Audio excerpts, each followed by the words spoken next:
Is it worth it to buy list your cards? The results may surprise you. Alright, let's get started. So recently I was looking at a bunch of cards that I was looking to sell, and here's a list of most of those. Some of them I had multiples of, and I reduced it down to one for the purposes of making this video a little bit easier to do the work on. But we have some cards from Double Masters, Commander 19, List. We got an older card. Oh no, this is the Secret Lair. We got an older card from Stronghold, Templar Remastered, Theros, some Zendikar Expeditions from Zendikar Rising, a bunch of Modern Horizons 2 stuff, and older Judge promo, Wheel of Fortune. And you can see the prices here. The biggest outlier are the Mox Diamond and the Wheel of Fortune in terms of Buylist price. And if we look at them TCG low price, we see the biggest outliers once again become the Mox Diamond, and really big is the Wheel of Fortune. That one was really expensive. The Wheel of Fortune is interesting because it's really hard to do the Buylist versus TCG low comparison. The Buylist probably is just looking at an aggregate of Buylist prices and all varying conditions. The Wheel of Fortune that I have is a CGC 9 Wheel of Fortune. You may have seen it in a previous video. So that's where the value came from. Also, these TCG low prices take into consideration the condition of the card. Like the Mox Diamond I have is a very mint Mox Diamond, like not really too dirty, very clean Mox Diamond, no creases or anything like that. So really good condition Mox Diamond. Everything else is mint, and with a lot of the newer cards, the Buylist price is going to reflect that. So we look at the total prices, and we see that if I were to Buylist these cards, I would get $831.67.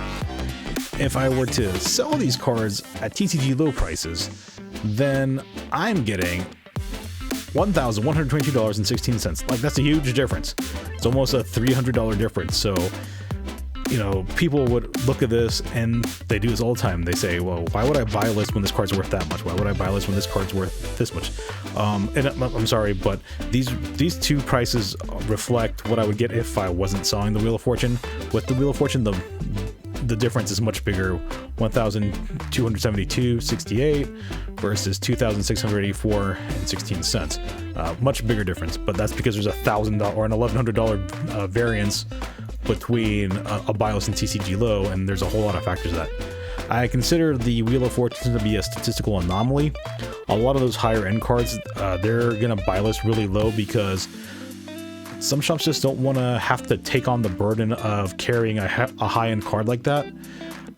It's a lot of work for them, and then they're ultimately going to be the ones responsible for selling it, which sometimes those cards don't sell all that well.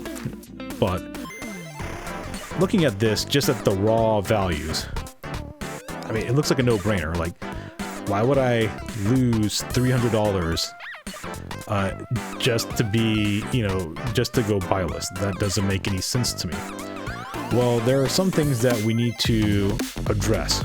One is, if I'm selling through a website like an eBay or a TCG player, I'm not really considering doing Facebook stuff or in person, but most of my selling goes through some kind of marketplace site. We have to take into account the fees. So the fees that come in with a TCG player or an eBay, I sell a lot of stuff in TCG player, and the fees are around 15% or so. So I just mark everything at 15%. And we see that the number gets a lot closer, dramatically closer. We go from a Buylist of $831 to a total income for me of $953. It's only $120 difference versus the $300. So I at this point, I've lost half of the difference just from the store fees, which, that's bringing things a lot closer. And that's only considering fees. There's something else we need to consider as well, and that's shipping. A lot of these cards are $20 plus. And when it comes to cards, you're probably not going to stick them in an envelope. Like cards, especially $20 plus cards, you're probably not going to stick them in an envelope, slap a stamp on it, throw it in the mailbox, and hopes to get there. I mean, some people do. If it's anything that I'm selling that's under $20, that's probably what I'm going to do. But for something like a Mox Diamond, like I'm going to make sure that the thing is tracked, has signature confirmation, is insured most likely, because I don't want to lose, $500-600 in the mail.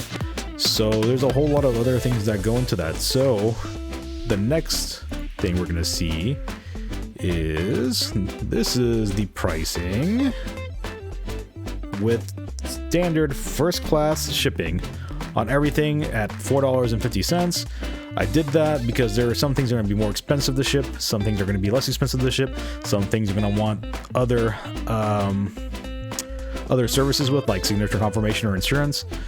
So we just kind of did a blanket across, and normally if it's $20 or more, I'm shipping it first class with tracking because I want to make sure it gets there.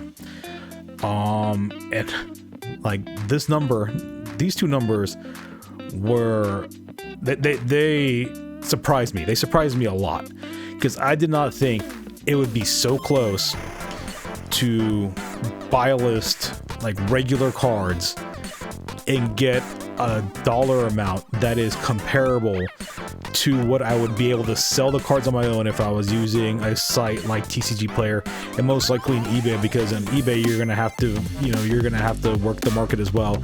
You may get some cases where you're gonna auction something a little bit higher than what's here. You're gonna get some cases where stuff's gonna auction for lower what it is here, and then there's always the buy it nows, and you have to compete with the market in there. So this was crazy to me.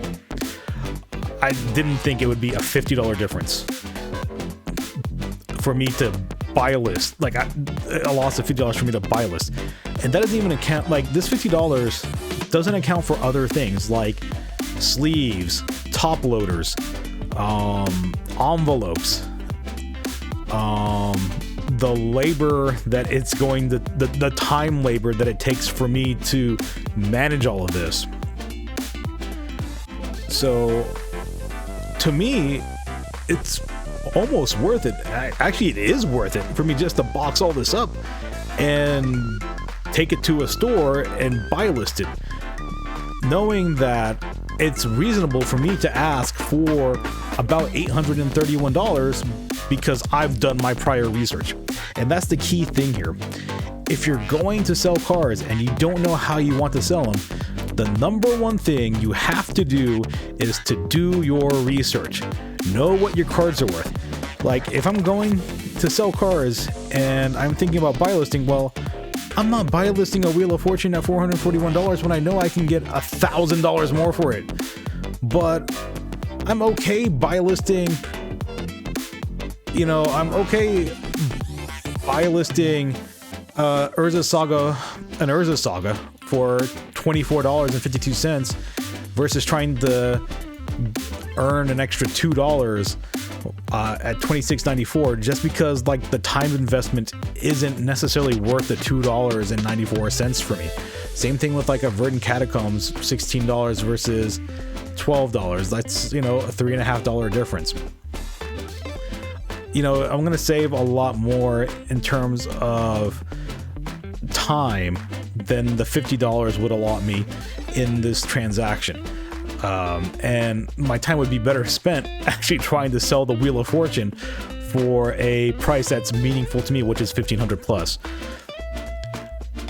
So, if you're going to sell your cards and you're looking to get rid of stuff and you're wanting to liquidate, then you're going to want to make sure you do your research. That way you're not getting ripped off, because there are people out there that are not going to give you these same kind of Buylist prices. They're going to try and lowball you because they're looking to make sure that they are getting their bottom line. So it is behoove you to do your research. So lastly, I just want to say I am not advocating that you go and Buylist. I am not advocating that you go and sell your stuff for TCG low pricing. There are many different ways to sell your cards, sell your collectibles if you want to sell them, or if you're looking to do something with them. You can also use them for trading for other things, like the Wheel of Fortune is going to end up being used. The income I'm getting for that is going to end up being used to buy stuff that I want, which is football cards. You know, I'm looking to get some football cards. As a matter of fact, let me see if I can. Well, I just got a football card in the mail today that I'm very excited about. Probably gonna do a video in the end of June with a 6-month recap of how my collection has changed over the first half of this year. There are many different ways to sell your cards. There are many different ways to do things with your cards. If you're not looking to hold on to them anymore, it is up to each individual person to make those decisions. I am just providing some data because I was looking at everything that was going on and I was thinking to myself, like, how much is it really of a difference for me to buy list versus sell? Because I've been selling a bunch on TCG Player lately, and I see the cards that I'm selling, the fees that get taken out, what I'm ultimately making, and I'm like, that doesn't seem like a whole lot more than what I would get if I were to buy list it. So this is why I did this exercise. The numbers were surprising to me. For some of you, it may not be surprising. For some of you, you're going to look at this and think that I'm telling you some kind of lie, but this is a very small data set. There are infinite possibilities in data sets within Magic the Gathering itself, and that's the other thing. This is only for Magic the Gathering. I didn't do any kind of Pokemon, Yu-Gi-Oh, or any other card game. This is strictly for Magic the Gathering. So there is a lot of decisions to be made. There are a lot of decision points, and it's going to be up to each individual person as to what their portfolio looks like and what they're going to do with that. But I did want to share this with you. I thought it was eye-opening for me. If it's eye-opening for others, I hope this helps you out when it comes to what you're doing with your collection and the decisions that you got to make. So, with all that being said, let's move on to the next thing. I hope you found the information in this video useful. If you did, toss it on me a like and a subscribe. Leave a comment in the comment section below letting me know what you think about selling your cards, whether you're going to sell to players around you through a marketplace, or you're going to buy lists, or any other methods you have of selling cards. But until next time, I hope you all take care of yourselves and stay safe out there, and keep on collecting.